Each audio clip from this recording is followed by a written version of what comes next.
அனைவருக்கும் வணக்கம்.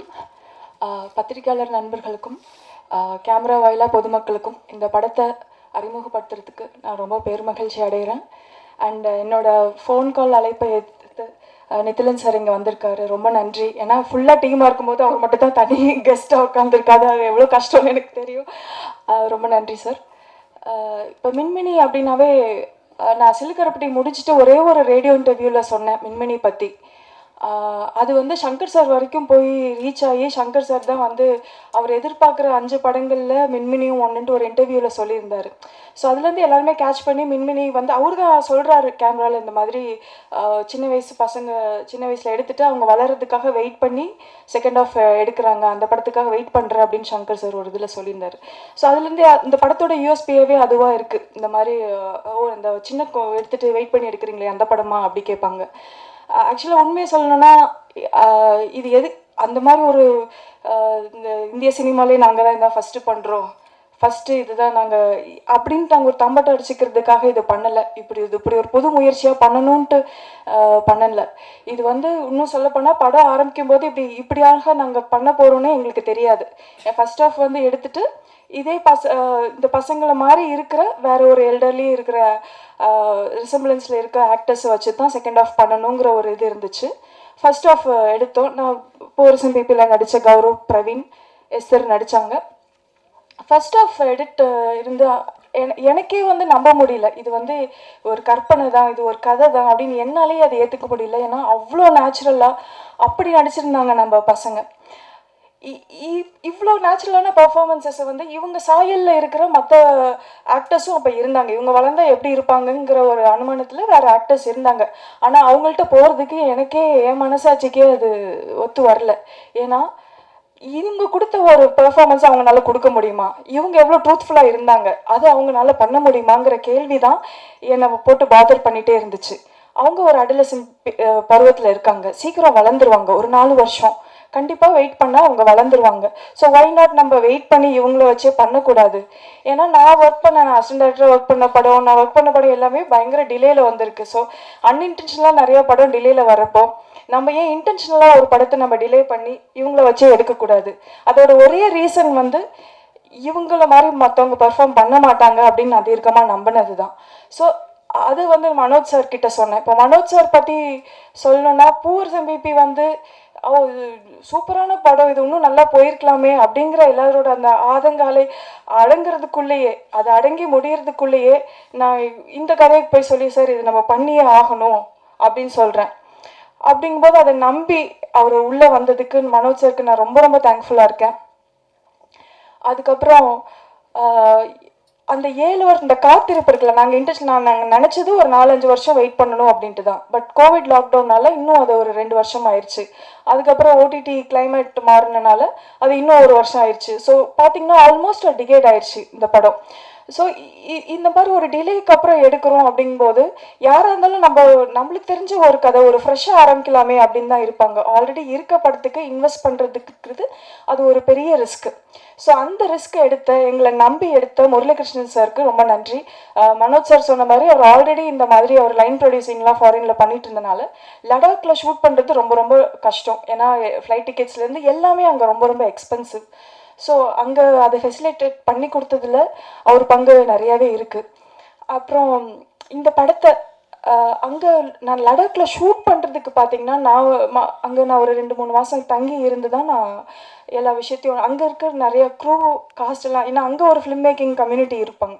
ஸோ அங்கே ஒரு ஆர்ட் டைரக்டர் இருந்தாங்க, அங்கே ஒரு லைன் ப்ரொடியூசர், அங்கே இருக்க அசிஸ்டன்ட் டைரக்டர்ஸ், ஸோ அங்கே இருக்க ஆக்டர்ஸ், அந்த மாதிரி அங்கே விஷயங்கள் எல்லாமே நான் எடுத்துக்கிட்டேன். அதுக்கு எனக்கு ஸ்டான்சன் இருந்தார், குர்மித் இருந்தாங்க. நம்ம பேசுறது புரியாட்டியும் அவங்களோட பேர் நான் சொல்கிறேன் இல்லையா, ஸோ அவங்களோட சப்போர்ட் எனக்கு ரொம்பவே இருந்துச்சு. அண்ட் இது படமாக ரெடி ஆனதுக்கப்புறம் இது வந்துட்டு இது அவ்வளோ தூரம் நம்பி இது வந்து தேட்டருக்கு தான் வரணும்னு சொல்லி வேர்ல்டு வைட் ரிலீஸ் பண்ணுற 10 கோட்டா வரும் சிம்பா ப்ரொடக்ஷன், இவங்களுக்கும் என்னோட மனமார்ந்த நன்றி தெரிவிச்சுக்கிறேன். அண்ட் இந்த படத்தில் வந்து அங்கே ரொம்ப ரொம்ப டிஃபிகல்ட்டான டெரெயின், அது வந்து லடாக் வந்து ஒரு சொர்க்க பூமி. அந்த சொர்க்க பூமி வந்து வெறும் அந்த சினாரியோ அந்த ஒரு லேண்ட்ஸ்கேப்னாலையா இல்லை, அந்த மக்களும் அவ்வளோ அழகான மனிதர்கள் அங்கே இருக்காங்க. ஸோ அங்கே என்ன இதுனா ஒரு மனுஷன் இன்னொரு மனுஷன் அங்கே பார்க்குறதுக்கே சந்தோஷப்படுற மாதிரியான ஒரு சூழல். ஏன்னா அங்கே வாழ்கிறது ரொம்ப ரொம்ப கஷ்டம், அவ்வளோ டஃப்பான டெரெயின். அங்கே வந்து பழக்கப்படாத ஒரு கிளைமேட்டுக்கு நாங்கள் அங்கே போய் ஆக்சிஜன் லெவல்ஸ்லாம் ரொம்ப கம்மியாக இருக்கிற இடத்துல நாங்கள் இங்கே க்ரூவில் போய் கம்மியான க்ரூ வச்சு நாங்கள் பண்ணோம். ஸோ எனக்கு ஒர்க் பண்ண என்னோட அசிஸ்டன்ட் டைரக்டர் சீதோ, ராஜீவ் இவங்களாம் ரொம்ப கஷ்டப்பட்டாங்க, ரொம்ப ரொம்ப கஷ்டப்பட்டாங்க. நாங்கள் எல்லாருமே இது பண்ணோம். பட் அந்த கஷ்டத்தை நான் இங்கே அது விற்கிறது என்னோட இது இல்லை. என்னோட தேங்க் ஸ்பீச்சை நான் ரிசர்வ் பண்ணிக்கிறேன். பட் பொதுமக்களுக்கு இது மூலமாக நான் சொல்ல வர்றது என்ன எப்படின்னா, நிறைய இப்போ கத்திஜான்னு சொல்லிட்டு நான் இந்த படம் வந்து ரொம்ப ஏன் கத்திஜா அப்படிங்கிற மாதிரியான கேள்விகள் வந்துச்சு. இது ரொம்ப ஒரு மென்மையான ஒரு விஷயத்தை டீல் பண்ணுற கதை. அப்படிங்கும்போது எனக்கு வந்துட்டு இசையிலையும் அது இருக்கணும், ரொம்ப டெண்டராக இருக்கணும் அப்படின்னு நினச்சேன். ஸோ ஐடியலி ஒரு ஃபீமேல் கம்போசர் இருந்தால் நல்லாயிருக்கும் அப்படின்ட்டு தான் அவங்கள்ட்ட கேட்டிருந்தேன். ஸோ அதுக்கப்புறம் அவங்க ஆன்போர்ட் வந்ததுக்கப்புறம் ரொம்ப பயங்கர சப்போர்ட்டிவாக இருந்தாங்க. எனக்கு ஏஎம்க்கு போகும்போதே பார்த்தீங்கன்னா ஏதோ ஒரு தாய் வீட்டுக்கு போகிற மாதிரி இருக்கும்.